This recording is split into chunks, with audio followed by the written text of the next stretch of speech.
थोर साहित्यिक निसर्गप्रेमी मारुती चितमपल्ली यांचं नुकतंच निधन झालं असून मारुती चितमपल्ली यांचा अहिल्यानगर जिल्ह्याशीही जुना संबंध होता। वन खात्यातील नोकरीच्या सुरुवातीला त्यांनी काही काळ अकोले तालुक्यातील राजूर आणि संगमनेर तालुक्यातील बोटा इथं काम केलं होतं।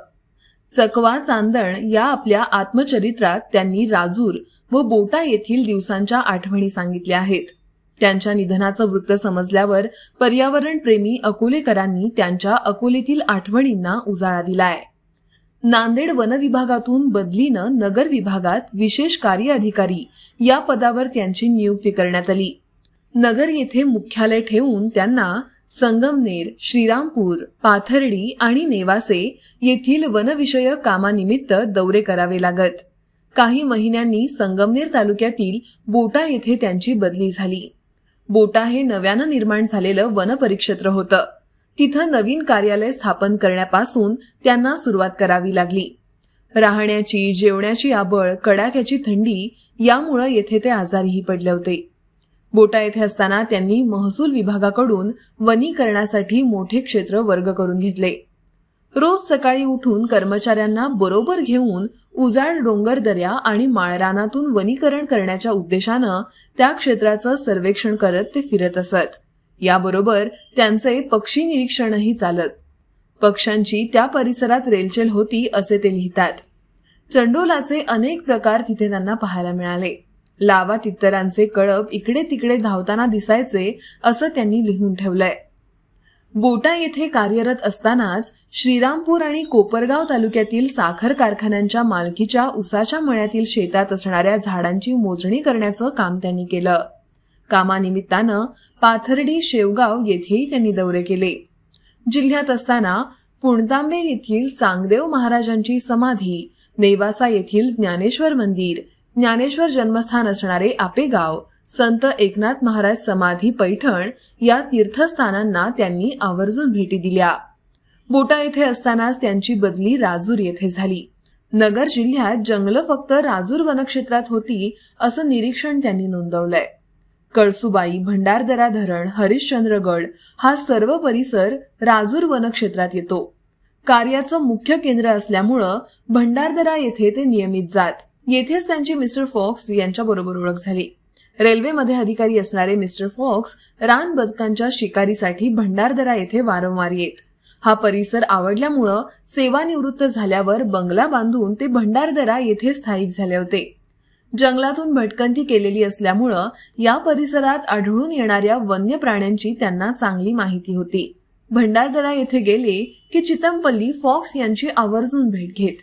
त्यांच्याबरोबर अनेकदा तळ्यावर रान बदकांचं निरीक्षणाला ते जात। भंडारदरा धरणाच्या पायथ्याला असणाऱ्या पुरातन वटवृक्षाच्या राईत वस्तीला असणारी असंख्य वटवाघळं दिवस मावळताच उडत उडत धरणावर जायची। तिथे पाण्याला स्पर्श करून अलगद पाणी प्यायची। आसमंत अंधारू लागे तशी ती घाटमाथ्यावरून खाली कोकणात ठाणे जिल्ह्यात उडत जाताना दिसायची। संधी प्रकाशात धरणाच्या भिंतीवर उभं राहून आभाळातून उडणाऱ्या वटवाघळांच्या थव्याकडे पाहणं माझा आणि फॉक्स महोदयांचा आवडता छंद होता। त्या संधी प्रकाशात वाघळे देखील सुंदर दिसायची अशी आठवण त्यांनी लिहून ठेवली आहे। घाटघरच्या कोकण कड्याजवळ दाट झाडीत दगडी बांधकाम असलेले ब्रिटिश काळात बांधलेले एक जुने विश्रामगृह होते। काळाच्या ओघात त्याची दुरावस्था झाली होती। चितमपल्ली यांनी त्या विश्रामगृहातील एका कक्षाची दुरुस्ती करून घेत ते एखाद्या रात्रीच्या निवाऱ्यास योग्य असं केलं। हे विश्रामगृह त्यांचं एक आवडीचं ठिकाण होतं। या विश्रामगृहाच्या व्हरांड्यात वेताच्या खुर्चीवर बसलं की खाली सारं कोकणचं दृश्य दिसे। चांदण्यात पहाटेच्या वेळी इथं बसून कोकणातून चरून परत येणाऱ्या वटवाघळाच्या थव्याकडे पाहण्यात मोठा त्यांना आनंद वाटे। आसमंतातील रानवटपणा भारावून टाके असं त्यांनी लिहिलंय। कळसुबाईचे शिखर हे त्यांच्या आकर्षणाचे अजून एक ठिकाण। आठवड्यातून एकदा तरी ते त्या शिखरावर जात। आजूबाजूचे सृष्टी सौंदर्य न्याहाळीत। औषधी वनस्पतीसाठी हे शिखर प्रसिद्ध होतं असं ते लिहितात। औषधी वनस्पती गोळा करण्याकरता वैदू आणि आंध्र प्रदेशातील कृष्णराजन येत। कृष्णराजन हे शहरातून औषधी वनस्पती विकत।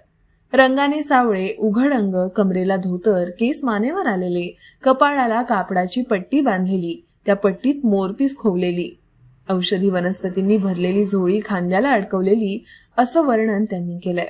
कोतुळ भागात दौऱ्यावर जाताना किंवा परत येताना बऱ्याच वेळा ते हरिश्चंद्र गडावर जात. या गडाच्या उतरणीवर अस्पर्श असं सुंदर जंगल होतं. या भागातील स्थानिक आदिवासींना पाखरांची माहिती असल्यानं त्यांच्याजवळ पक्ष्यांच्या मराठी नावांची ते आवर्जून चौकशी करत. त्यांच्याबरोबर गडावर भटकायचे. राजूरची प्रसिद्धी तिथल्या पेड्यांसाठी होती हेही त्यांनी नमूद केलंय. सत्यनिकेतन संस्थेचे सचिव सर्वोदयी कार्यकर्ते भाऊसाहेब पाटणकर यांच्याबरोबर त्यांची ओळख झाली. पाटणकर यांच्या संग्रही चांगले ग्रंथ होते. ते आवर्जून चितमपल्ली यांना ग्रंथ वाचायला देत. अ सेंट ऑन पिलिग्राम हा विनोबा भावे यांच्याविषयीचा एका परदेशी विदुषीने विनोबांबरोबर प्रवास करून लिहिलेला ग्रंथ इथेच वाचायला मिळाला अशी आठवण त्यांनी सांगितली आहे. चितमपल्ली यांना संशोधन क्षेत्रात अधिक रस होता. त्यामुळे आपली बदली संशोधन क्षेत्रात व्हावी म्हणून त्यांनी राज्याच्या मुख्य वनसंरक्षकांकडे पूर्वीच विनंती अर्ज केला होता. त्याप्रमाणे लवकरच त्यांची पुणे येथे बदली झाली आणि अकोलेच्या राजूरशी असणारा अवघ्या 3 महिन्यांचा त्यांचा संबंध संपला. संकल्पना श्री अमोल शिर्के, संपादक अकोले टाइम्स. विशेष सहकार्य श्री प्रकाश टाकळकर सर.